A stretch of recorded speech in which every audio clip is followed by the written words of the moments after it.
Alrighty, so first things first, before I get into this review, I want to go ahead and thank all the guys and gals, the vapors out there who showed up to VCC Tampa, what was that, 2 to 3 weeks ago? I want to thank you guys and gals who showed up to support the launch of my new fog sauce line. Thank you so much, and I also want to thank, support, and shout out the shops who picked up my new line at the VCC Tampa Con. So the 6 shops that picked up my fog sauce line at the VCC Tampa Con were Club Vape out of Florence, Kentucky, One Step Above out of York, Pennsylvania, Robbins Vapor out of Chester, Ohio, Discount Vapes out of St. Cloud, Florida, 8 Mile Vape out of Oak Park, Michigan, and Puff Factory out of Michigan. So what I'll do, down in the description, I'll post the names that I just mentioned of each shop, okay, along with their address next to those names. And if you're a vapor, you're in their area, you're craving the old fog sauce, or you're looking for vape gear, you can hit them up. Today we're going to be talking about another Sub-Ohm tank called the Melo by Eleaf. So I've got this Melo tank sitting on this K-Box by Kangertech, vaping her at 30 watts with a 0.5 ohm BVC coil head that comes with this device. You actually receive 2 of them.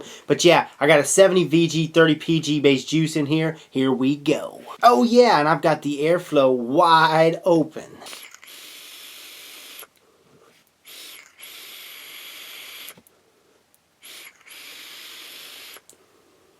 So that was at 30 watts. Now I'm going to bump her up to 35.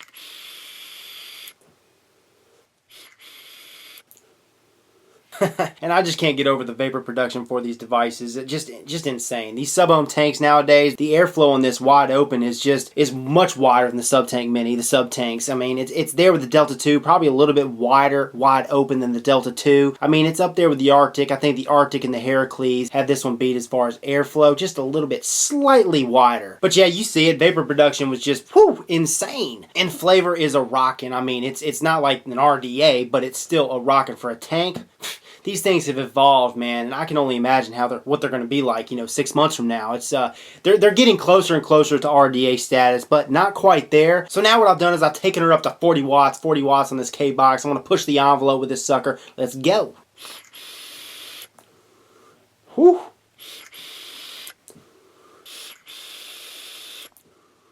So yeah, the recommended vape for this device on these coil heads, these 0.5 ohm BVC coil heads, is between 20 and 30 watts. But you saw it. I vaped her at 30, vaped her at 35. Even at 40, it vapes just fine. No dry hits whatsoever. But how does the flavor compare to the other Sub-Ohm tanks that I've reviewed, that I've dealt with? Okay, this thing, it ranks up there. I mean, they're all great. Nowadays, like the Delta 2, for me, the Delta 2 so far has been the best. My favorite, and it's all subjective. The airflow is a little bit tighter on that device than this one. I mean, airflow wide open on this is just, whoa, is wide open. The Heracles, I haven't reviewed that device. I prefer this over the Heracles. That device just gets so damn hot, and that's the biggest con for me for that. With this one, okay, the one thing I love about this is the price point. $19.99. Can you get over it? $19.99 for a tank, for a Sub-Ohm tank. I mean, that's the lowest. That's the lowest that I've seen than any other Sub-Ohm tank. Also, with this device, whenever I hit the fire button, there's no delay.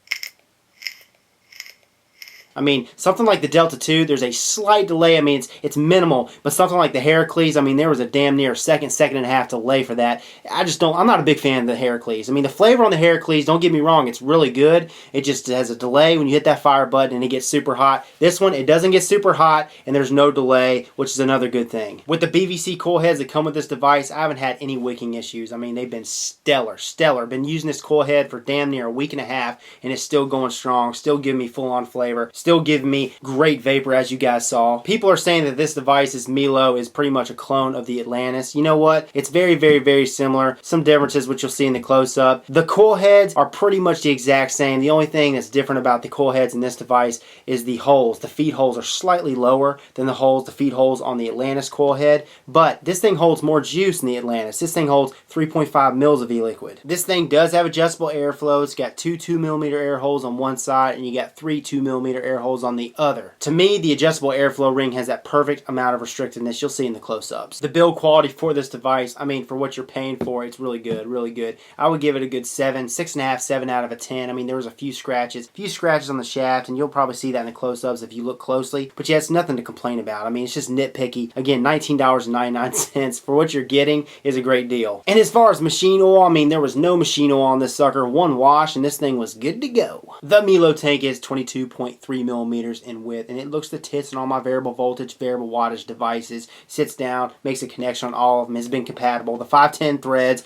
are compatible is what I'm trying to say with all my variable voltage, variable wattage devices, all the ones that I own. This thing fits down on all my mechanical mods, all my 22 millimeter mechanical mods, sits down flush, makes a connection. And with the 22 millimeter mechanical mods, I mean, since this thing is 22.3 millimeters, it hangs over slightly. I mean, it's not that big of a difference. You have to really look hard. Still looks the tits. But here's the thing. I do not recommend using any Sub-Ohm tank for your hybrid top cap mechanical mods, because if you do, it will short out. You will be in trouble. It's a major safety hazard. So just know this. Do not use a Sub-Ohm tank for any hybrid top cap mechanical mod ever, unless the 510 pins on these Sub-Ohm tanks become adjustable, okay? Because the way it is now, these Sub-Ohm tanks, they do not have adjustable 510 pins, and because of that, the 510 pins sit flush, and because of that, they end up shorting out if you do use it on a mechanical mod with a hybrid top cap. So don't do it. Don't use it for those devices, okay? Now on to the cons. Eleaf, this one's for you. Do not market that this device, this coil head, only uses organic cotton when it doesn't. I broke apart the post-production version that you guys sent me, and I also broke apart a final version sent from another company, and they use the same material in the coil head. It's not just organic cotton. It's some sort of other material. I don't know what it is. People are saying it's ceramic fiberglass.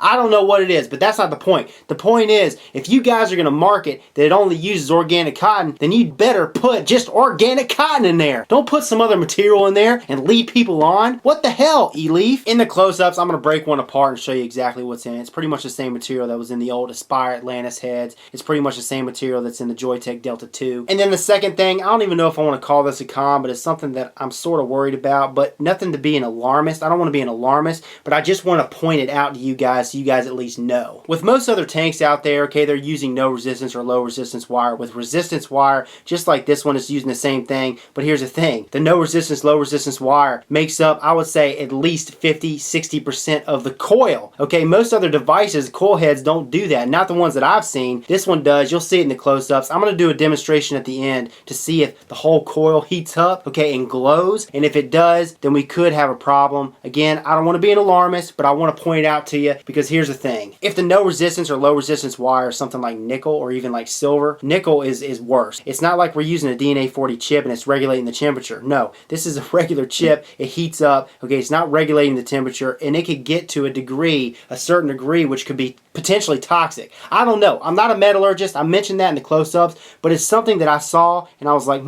ding, ding, ding, this may not be right. This may not be right, and I wanted to point it out. Again, at the end of this video, I'm going to go ahead and do a demonstration and let you guys be the judge. And then the next con, and this is a subjective con, okay, this device does not come with an RTA mode. You can't even purchase it separately. I want my RTA mode. I don't want to just rely on coil heads. And then the last con I found for this device, okay, when I received this, I pulled the tank out. It was scratched on the inside. You know, it came to me like that. So now what I'm going to do is we're going to dive down. I'm going to show you a close-up of this bad boy. I'm going to show you the coil head, what's inside. We're going to put her back together, fill her up, vape on her, and then wrap this sucker up. So here's the boxing this Melo Sub-Ohm tank comes in, and it's made by Eleaf.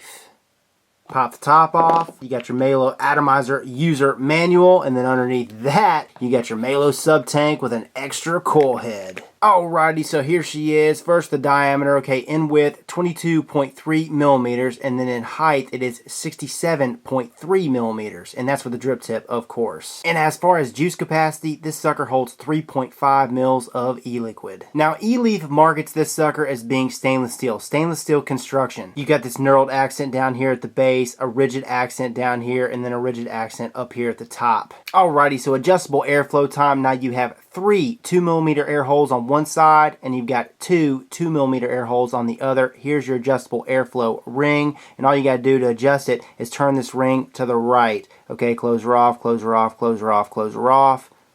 Closed off on one side. Okay, so with 3 opened up on one side, you've got 2 opened up on the other, as you guys just saw. I'm going to close her off to where we have 2 opened up on this side. You got 1 opened up on this side. Okay, 1.5 on this side, 1/2 on this side. And that is the adjustable airflow right there, boys and girls. Also notice this, the ring, it's nice and restrictive. I mean, it's not going anywhere. It's not like it's going to spin in place. Love it. Love how restrictive it is. Here's the base of this device. You have a stainless steel 510 pin, which is non-adjustable. Here are your threads. Threads are buttery smooth. Here's the top of this device. Now you have a glass drip tip, Pyrex drip tip. Take this sucker out.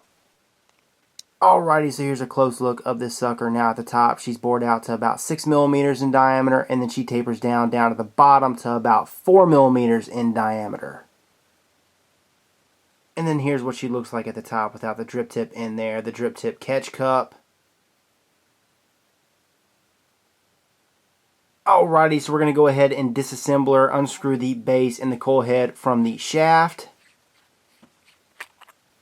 And here's your coil head. We'll get into that. We unscrew her from the base. And here's what she looks like on the inside. You got an O-ring down here, 1 and then 2 for padding, and this seals in the juice. And then down in here you have threads to screw in the coil head. Tank comes out of the top cap like so. And here's the shaft / top cap.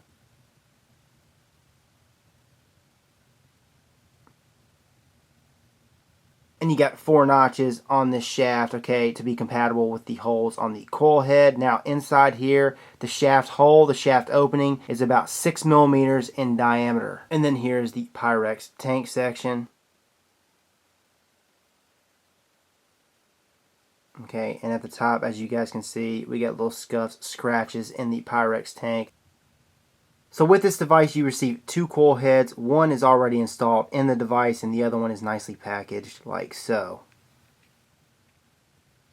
Oh yeah, and both these coil heads are 0.5 ohm coil heads. Each coil head recommended vape is 20 to 30 watts. You got threads down here to screw into the base. You got threads up here to screw into the shaft, okay? And then you got these holes. You got 4 holes on this sucker, 3 millimeter. And those are your feed holes. As you guys can see, the organic cotton in there. You got two 4 millimeter holes, one on one side and one on the other, and that's for your airflow. So the airflow feeds through the base of this device, through these air holes, and then up through this BBC bottom vertical coil. So Eleaf markets the material that's in these coil heads as being organic cotton. Well, we're going to go ahead and see about that one. Pin comes out, rubber grommet comes out. Yeah, I'm going to go ahead and tear this sucker up just for you guys. So I went ahead and dimmed the exposure down for you guys so you can see this, because white is bright. You guys can see it right here. This is cotton on the outside, okay, these wraps. But in here, what the hell is that? That's definitely not organic cotton. Yeah, I mean, that's definitely not organic cotton, guys. Feels grainy, but this stuff here, it definitely feels like cotton. Yeah, it's cotton. And then at the top, we go ahead and take this stainless steel screen out, and that's for spit back. Okay, and then in here, you have more cotton. So you got these notches down here, and then what it looks like Eleaf did is they've stuffed the cotton down behind those notches, so it's exposed, okay? And the juice, it feeds through those notches to your wick and then to your coil. Alrighty, so here's a used coil that I pulled out from one of the coil heads for the Melo. Now, notice this. You see where the non-resistance wire is joined with the resistance wire on this side and this side? Okay, I just wanted to point that out because usually when you're using resistance and no resistance wire, or low resistance wire, especially in coil heads, the low resistance or no resistance wire, it's like joined down here or joined up here in this case, okay? Usually the no resistance wire isn't like making up 60% of this coil, and I just wanted to point that out. I'm no metallurgist. I don't know whether they're using silver wire as the no or low resistance wire, or they're using nickel wire. I don't know, but I wanted to point that out, that majority of this coil is made up of low or no resistance wire. Again, I am no scientist, I am no metallurgist, and I also don't want to be an alarmist in any way. Again, this may be totally safe, but I wanted to point it out to you guys. So I got a brand new Melo coil head. I'm going to go ahead and screw it into the base.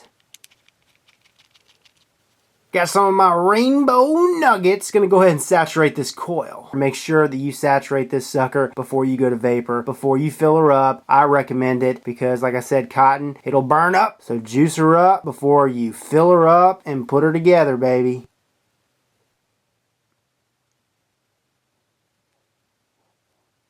And if you get juice down the center, it'll be alright. It'll absorb from the inside out. Now to fill this sucker up, what I do is I fill her up to about right there, about the edge, the tip of that notch on all sides. Okay, like I said, she holds 3.5 mils of e-liquid.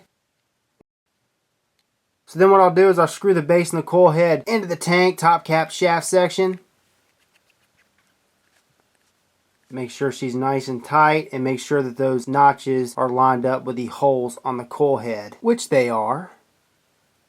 So that is the Melo Sub-Ohm tank by Eleaf. Let's go ahead and take her back to FaceTime, vape on her some more, and wrap this sucker up. Back to the coil. I mean, you saw that coil, the second coil you guys saw, the close-up. With that coil, the outer portion of the coil, the no resistance portions, okay, which made up 50% of that coil, it was a lot lighter than the center portion, the Kanthal portion. You could tell the Kanthal was oxidized, but the outer portion, it looked brand new. That's a good sign, because if it didn't, if it looked like the center portion after being in that coil head or surrounded by the saturated cotton, if it looked like the center coil, I think that would be a big warning. I think that would be a potential hazard, because I don't know what's in this. I'm not a metallurgist, but if it were something like nickel and we're firing it and we're not controlling the temperature, we're not regulating the temperature, and that nickel is oxidized, that wouldn't be good. That wouldn't be good for any of us to be inhaling. So I don't want to say that this is a bad thing, but I don't want to say that this is an okay thing. Here's the coil that was in one of those coil heads for the Melo sub tank. I'm going to go ahead and fire her up. I'm firing her at 8 watts, low wattage. We're going to build up, just see if she lights up all across the board.